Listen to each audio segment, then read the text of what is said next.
Welcome to the CEC Report. It's November 23rd. I'm Robert Barwick and I'm joined by CEC leader Craig Isherwood. Welcome, Craig. Yeah, thanks, Robbie. In this week's CEC Report, banking crisis forces Abbott to confront Glass-Steagall. Divide and conquer. Gillard plays refugees and Aussies off against each other.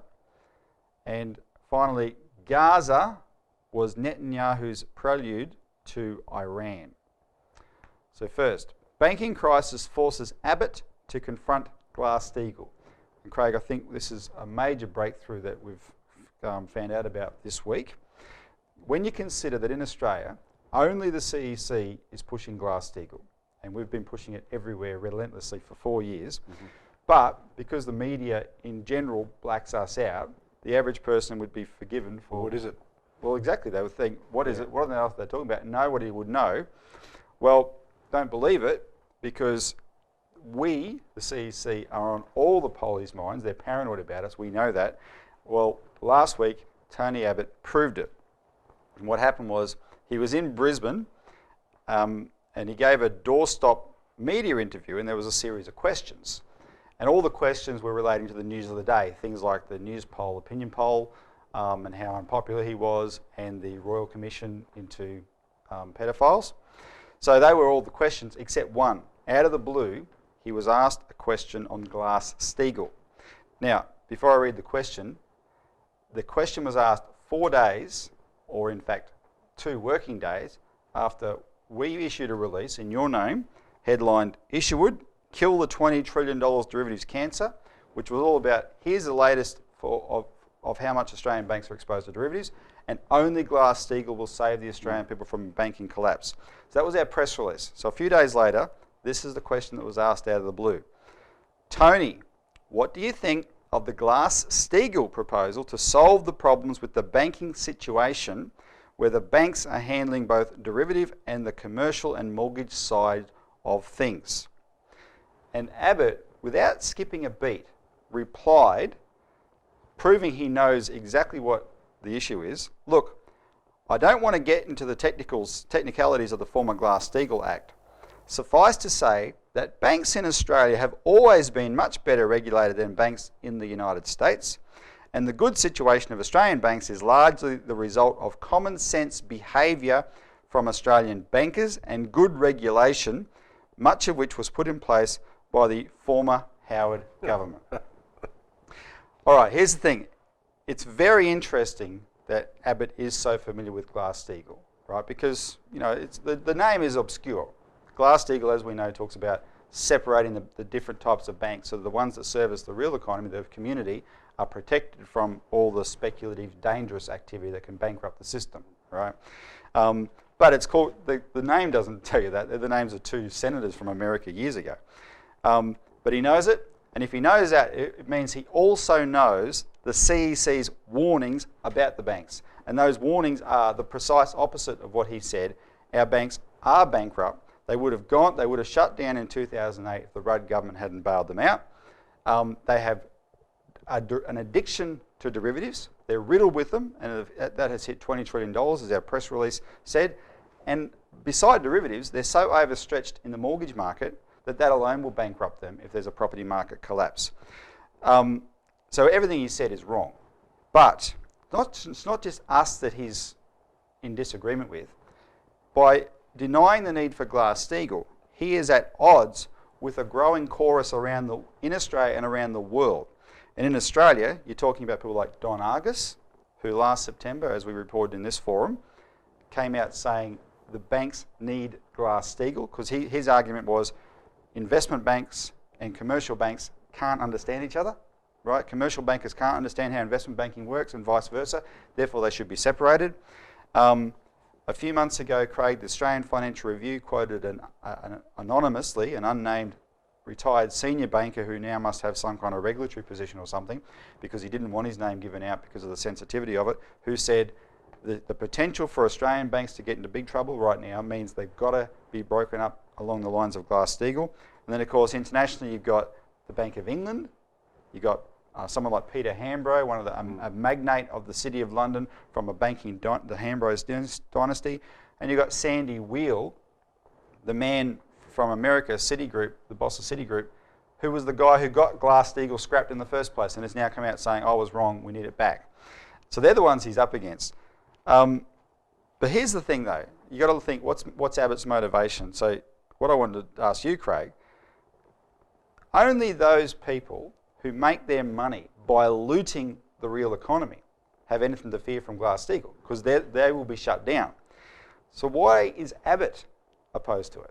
Well, it's because you laid it out like that, Robbie, for people. Because I didn't want to interrupt you as you're going through it, because sometimes people have a bit of difficulty getting their mind around it. Because what you just described is actually a bubble.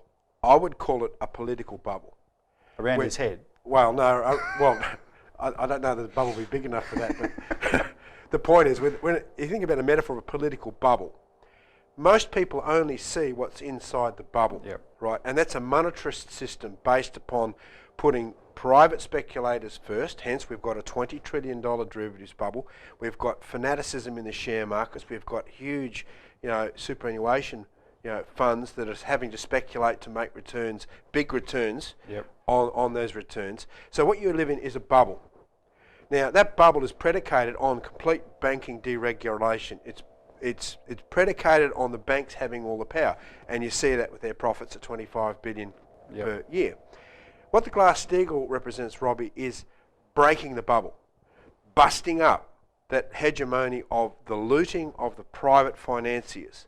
Because what Glass-Steagall did in 1933 by Franklin Roosevelt was he said, no more speculation. We are going to separate out the merchant banking operations that are involved in speculation with the commercial and normal banking operations. We're going to separate those out. We're not going to have mortgage banks tied up as broking houses. We're not going to have banks become insurance companies, right? And that's why there was an article of a few months back in the papers here in the Financial Review which says 8 banks better than 4, because it was saying the same thing, that Australian banks are too big. They become so merged with insurance companies, stock brokerage and so forth, that it's very dangerous that you have that much power collectively centred in each of the banks, and that's not very good for the economy. So what the Glass-Steagall does says, no, let's have a banking system that is there for the purpose of the banking, that is regulated by a government, which means that you have to bring in a new concept, which is this concept of national sovereignty,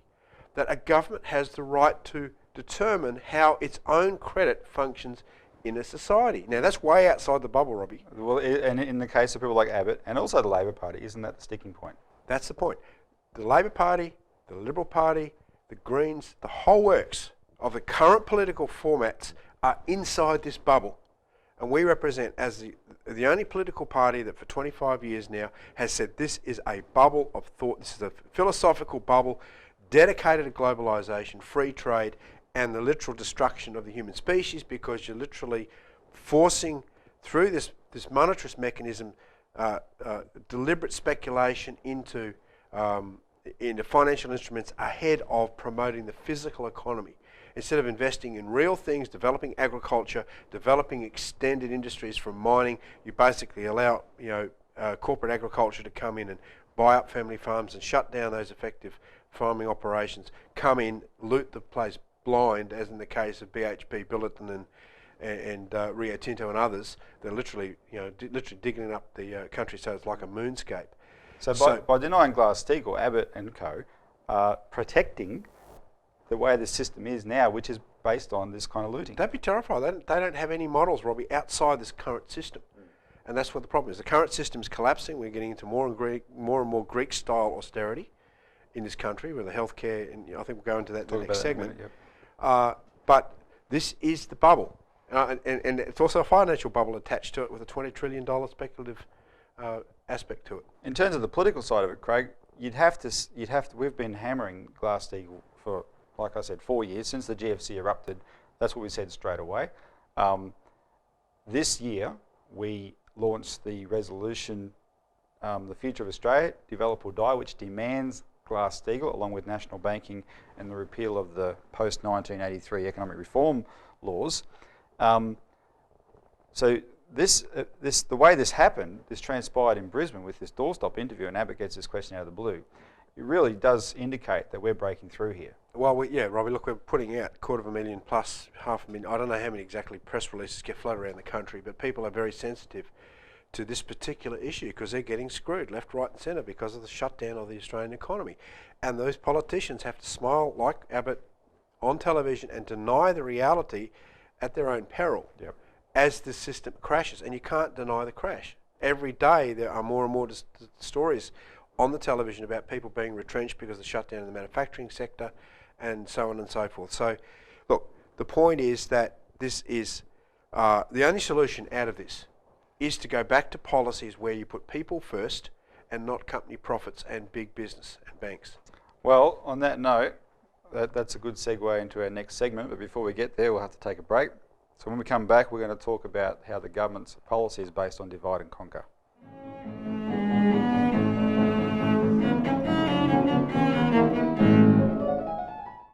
Welcome back to the CEC Report. Divide and conquer. Gillard plays refugees off against each other. Now, there's such an obsession with asylum seekers in Australia. Robbie, from what's being said, you'd think that Australia was totally overpopulated, that we had wall-to-wall people, that 500 billion or something, and you can't jam one more half a billion people, and you couldn't even squeeze another person in, that we're a poor country, that we don't have the means to be able to accommodate refugees. And what's being painted is a complete racist policy. And I think we have to be very clear. This is a racist policy, and there's no excuses for it whatsoever. Racist and extremely inhumane. The problem is, Craig, there's an element here which I wanted to highlight in this segment where Australians who would instantly deny that they might be racist or inhumane are prepared to tolerate something because they get pretty enraged when they see, they get this idea that asylum seekers are getting attention they don't deserve, right? And they're breaking the queue to get here, etc., to do that. And they're getting enraged about it. And my point is, if they are, they're being played. And they need to understand that. And Howard is a major person that, as Prime Minister, used this as an incredibly powerful political weapon because he was playing on this inherent racist trait. And now Julia Gillard is, and ably assisted by Tony Abbott. So let's go through it.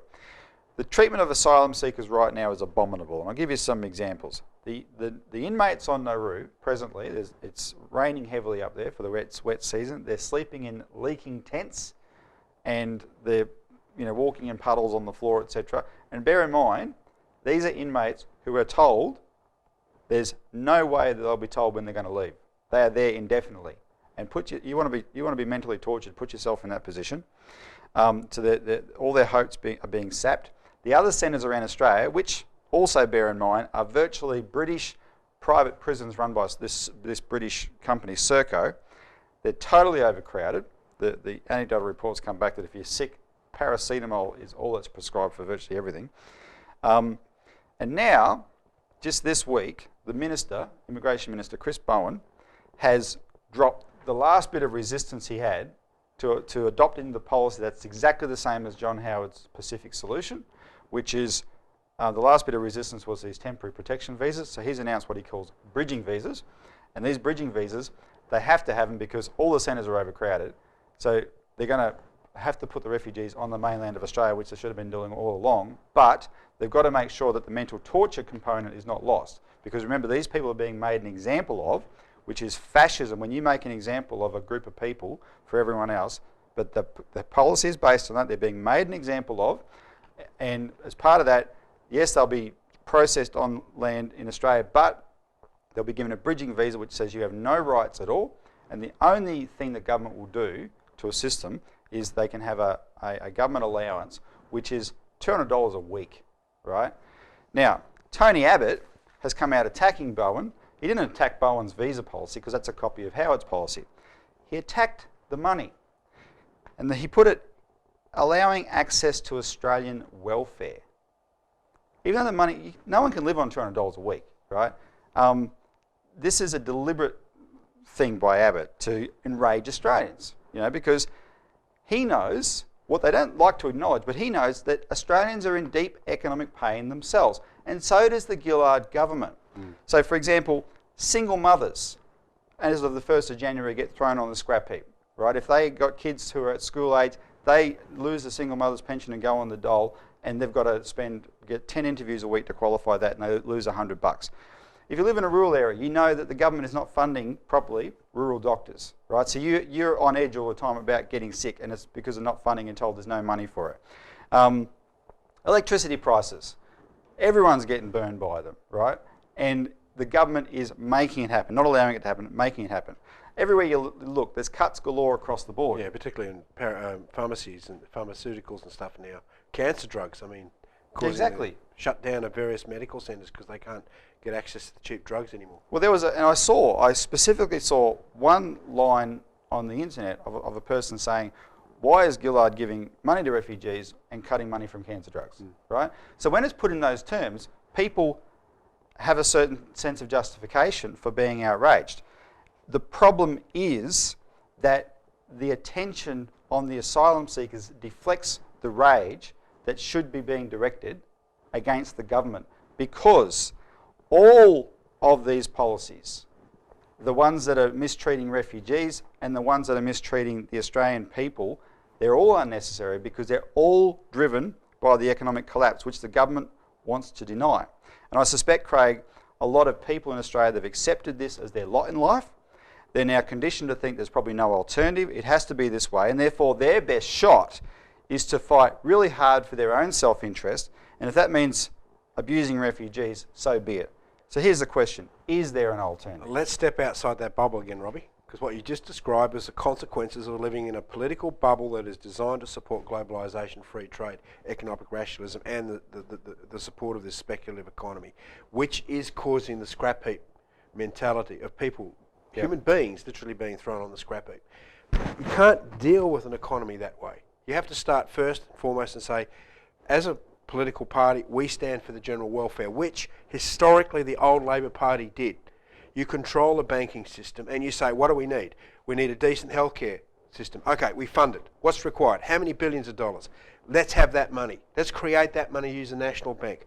Let's have the pharmaceuticals. Let's make sure we have enough doctors. Let's have these schemes to put doctors in rural areas. Let's have enough hospital beds if we need them.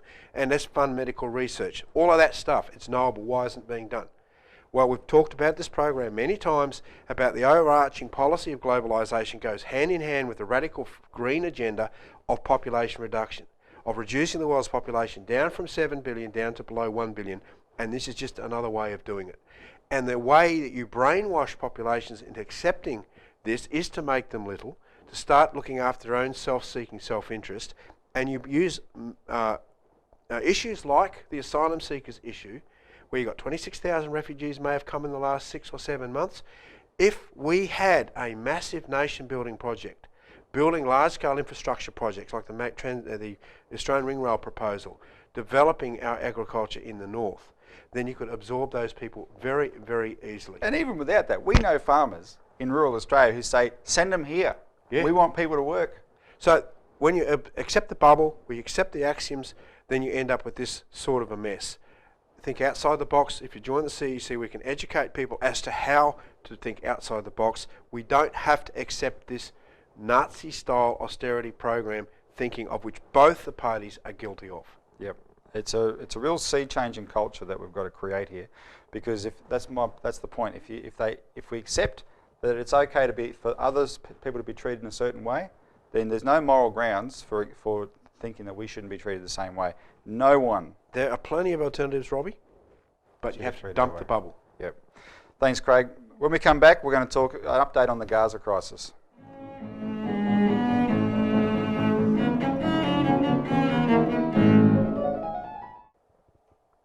Welcome back to the CEC Report. Finally, Gaza was Netanyahu's prelude to Iran.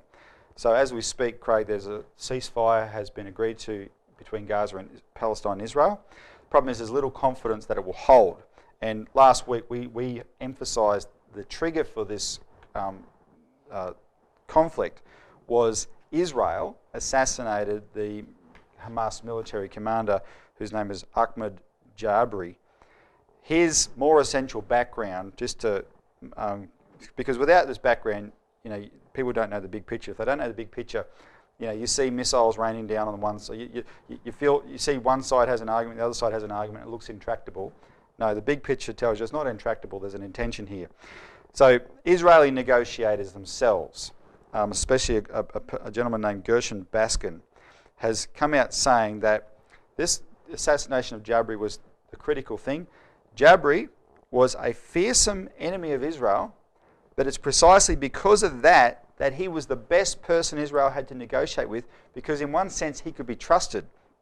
He was the only person who could ever guarantee a ceasefire, because he could control all the factions in Gaza, right? He was also very upfront in his negotiations. So by taking him out, they've lost that strong man, and therefore you got this ceasefire agreement now. Hamas has signed it, but there's no Jabri equivalent who can guarantee that all the Palestinian factions will abide by the agreement. And of course, Netanyahu's so trigger happy, he just needs, apparently maybe 2 or 3 rockets were let off today, and they said the media report Israel hasn't done anything yet, but Netanyahu is itching to do something, right? And so taking this guy out was a really deliberate action on behalf of the Israelis. There's an internet publication called The Daily Beast, and on the 17th of November edition, an American named Mark Perry, who back in 2002 was a negotiator between Israel and Palestine, he cited how back then there was a ceasefire ready to be signed, and just as it was about to be signed, the key Hamas leader at the time, his name was Salah Shahada, was assassinated by the Israelis, and that aborted the ceasefire. And when Perry confronted the Israelis, an official said to him, "Mr. Perry, you're naive, you don't seem to understand, we don't want a ceasefire." Because, why? This Israeli negotiator in Haaretz, the Israeli paper on the 18th of November said, quote, "They certainly knew that killing Jabari would for sure bring on new rocket attacks, which to the Israeli public would then seem a legitimate reason for a new war in self-defense," end quote. And it's the desire for war. The magazine that Lyndon LaRouche runs, Executive Intelligence Review, that we're the agents for in Australia, he warned, that has warned for months, that an Israeli attack on Gaza is a piece of at least one version of the war plan that Israel has mapped out against Iran. And the sources close to the Israeli military have told EIR that an attack on Iran requires as a prerequisite that both Hamas in Gaza and Hezbollah in Lebanon are subdued. So there's no blowback on Israel when they attack Iran, right? And this is the bigger picture. So this is Netanyahu's agenda. We've been screaming about this for a long time, but just, Craig, what is at stake if Netanyahu gets to achieve his Iran attack? Well, Robbie, as we've laid out in our last 2 new citizens, which people should call our office and get their free copies to be fully informed about the entire dynamic, is that Iran has strategic alliances with Russia. And the intention here is of Netanyahu, of the British, of Obama, is to go after Russia and China because of the current alignment that those guys have in dealing with the global financial crisis. The driver behind the current world instability, again, is this giant political bubble centered around globalization, free trade, and the fact that their system is imploding. And the solution, like the British have always done, is to go to war to try and solve it. But I really do stress that people call the number on the screen now and get their copies of the New Citizen and read more in depth about what's going on, because what we published back in June is still current today. Yep. All right, well, we've run out of time, Craig. Thanks for tuning into this week's CEC Report. Tune in next week for more.